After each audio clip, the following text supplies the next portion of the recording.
What's the difference between working at Accenture and working at Deloitte? You'll find out after watching this video. Deloitte and Accenture are two of the largest consulting firms in the world, based on revenue as well as the number of employees. And working at one of these firms not only changes your career, but also changes your life. If you had a chance to work at one of these, which one should you choose? Let's start by understanding more about each of these firms and how they came to be where they are today.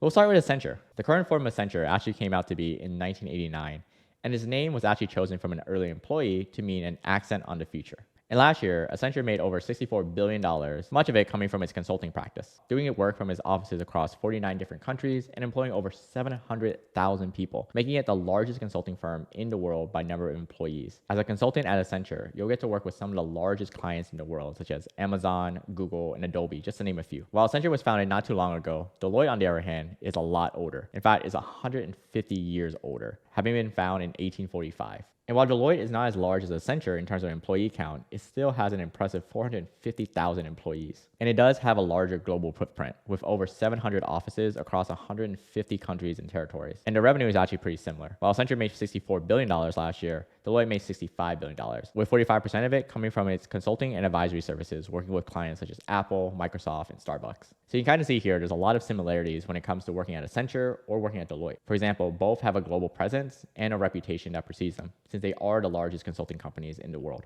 And the work-life balance is actually quite similar. You can expect to work anywhere between 40 and 55 hours on average a week, but this can depend on the project. For example, you might have a project that is on a short timeline that might go up to 70 hours a week, or you might have a really long project and you're just waiting for the client to give you information, so you might actually work less than 40 hours a week. So again, it really depends on the project, but on average, you can expect about 40 to 55 hours. And both firms do expect you to travel for projects. So if you're on one of these, expect that if you have a client that's far away and you're going for a meeting, that you will be doing some travel. Both firms also emphasize a lot on talent development. There's a lot of investment that goes into your training. For example, at Deloitte, they have something called Deloitte University, where you're going to be put into cohorts where you're going to go through training and onboarding together. So even if you're a fresh grad without any business background, they'll make sure that by the time you work with clients, you have the basics and foundations to be able to be a great employee at Deloitte. And Accenture has a very similar process as well. And you can see that all the investment in the people and the professional development and the talent development has really paid off for Accenture as well as for Deloitte. If you look at the Accenture alums, for example, you have Julie Sweet, who went on to become the CEO of Accenture, to Jay Shetty, who became a best-selling author and actually host of one of the most popular podcasts in the world. And at Deloitte, you have people like Oren Smith, who became the CEO of Starbucks, to Kathy Angelbert, who became the commissioner of the WNBA.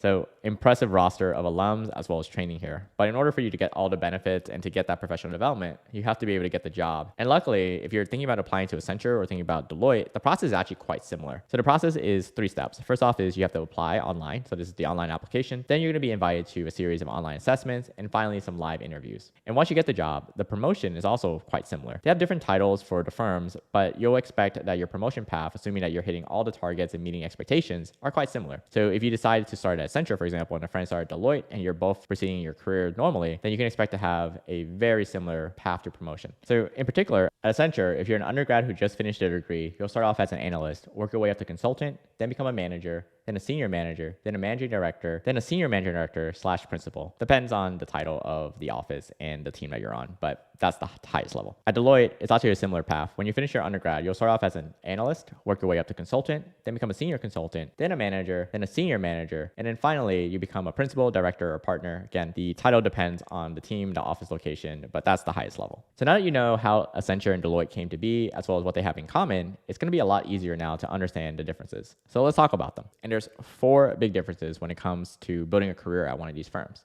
The first is expertise. The second is exit opportunity. The third is culture. And the fourth is compensation. Let's talk about each of these. The first is expertise. At Accenture, there's a lot of emphasis on digital transformation as well as their outsourcing practice. While at Deloitte, there's a big emphasis on strategy and operations known as their S&O practice and their human capital practice. And because of this emphasis and this expertise, you can expect that the consultants who go through both of these paths build up a certain skill set that actually affects where they end up after leaving Deloitte and after leaving Accenture. So after going through tens of thousands of LinkedIn profiles to figure out what do people at Accenture and Deloitte actually end up doing afterwards, I did notice there are a couple similarities. So for example, no matter if it was Accenture or Deloitte, a lot of people left for strategy and operations roles at large companies. And some even started their own companies or worked at startups. But there were some key differences. I noticed, for example, at Accenture, a larger proportion of alumni went on to do business operations at large tech companies like Salesforce or SAP. While at Deloitte, there was a larger portion of people who went on to do finance, in particular private equity and venture capital. So if working in tech or finance is something you're leaning towards, just something to keep in mind for Accenture versus Deloitte is you might want to decide where you want to work based on where the alumni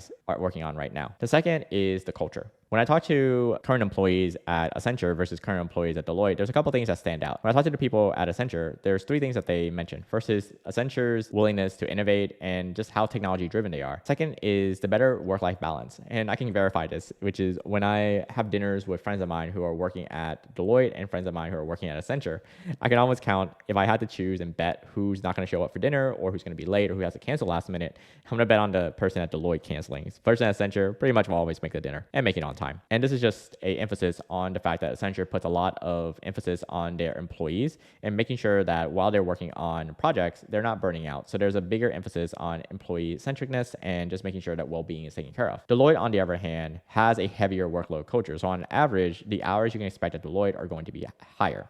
But Deloitte employees do talk about the fact that there's a lot more mentorship and a lot more projects going on at Deloitte. So even though it's faster paced and you're working higher hours, the payoff is that if you're trying to build your career and learn, Deloitte, on average, the employees will talk a lot about the fact that they're gaining a lot of skills while doing the job as well. And then the final piece that makes it a difference is the compensation. While a lot of compensation comes down to the role you're in as well as the location you're in, one of the patterns is that Deloitte on average pays about 30% more for similar positions in the same location. So if compensation is very important to you, just keep in mind that Deloitte does pay more, but again, the culture is also expecting you to work more as well. So there's a trade-off there. So over the years of working with aspiring consultants at my consulting offer, a lot of them end up landing offers both at Accenture and Deloitte, and they come to this conundrum where which one should you choose?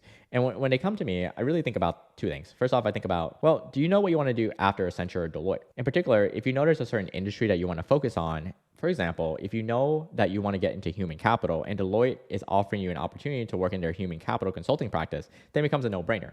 So I would think about what do you want to do after you work at Accenture or Deloitte? But a lot of people, when they get their offers, they don't know what they want to do. And so I think about it on a secondary level, which is which team do you want to work at? So for example, if you got that same Deloitte human capital consulting offer, but you're not sure if you want to do human capital or HR later on, but Accenture gives you a generalist role where you can work on different projects, you might want to lean towards Accenture.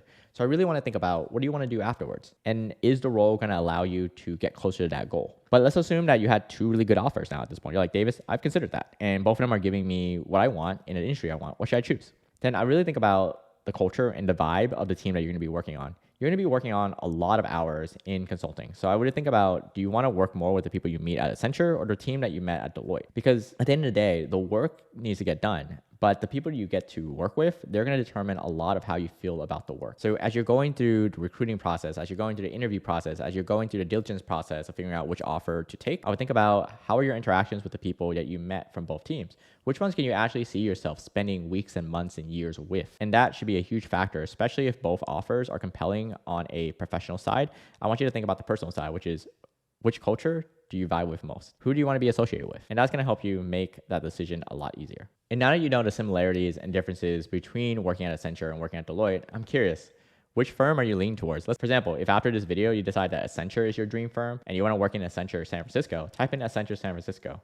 And what I'll do is I'm going to send you some free resources to help you get closer to that Accenture San Francisco offer by helping you land the interviews and pass interviews. These resources will be free. So all you have to do is tell me which firm that you're leaning towards, whether it's Accenture or Deloitte, and what's that dream city? It could be Singapore, it could be Dubai, it could be anywhere in the world. So just tell me what it is and I will read through the comments and give you some free resources. And if you're 100% serious about becoming a management consultant, I'd love to help you even more.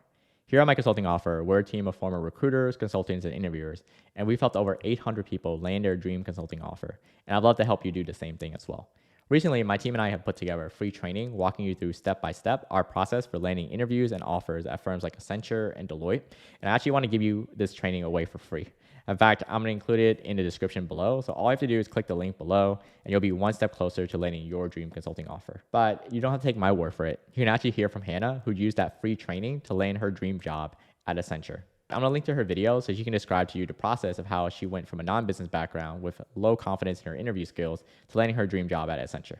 All right, I'll link to her video somewhere above my head so you can click that, and I'll see you in the next video.